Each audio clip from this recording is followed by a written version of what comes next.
Zašto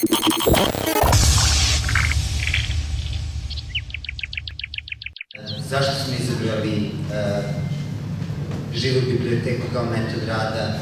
Zato što smo mislili da se ovako na najbolji način stiče empatija, na najbolji način uči u razgovoru sa drugima i želeli smo da u okviru edukativno-trenerskog programa zaista imamo jedan odličan metod za učenje i saradnju. Ono po čemu je živa biblioteka specifična je po tome da omogućava direktan dijalog između ljudi, živih knjiga i ljudi koji imaju određenu vrstu predrasuda ili stereotipa na zadatu temu.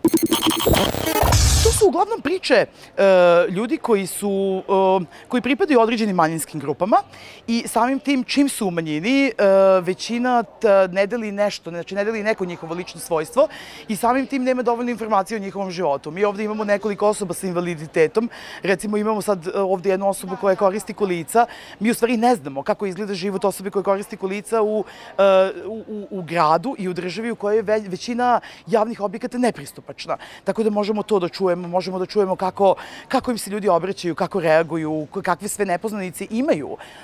Pored osoba sa invaliditetom imamo ljudi sa različitim životnim stilovima. Ovde kod nas možete da saznate kako žive vegani, kako žive zaštitnici prava životinja, recimo kako izgleda kada ste neke druge veroispovesti koja nije većinska i kako to da smo u principu svi smo isti, samo sa različitim nekim možda osobinama ili vrednostima koje promovišemo.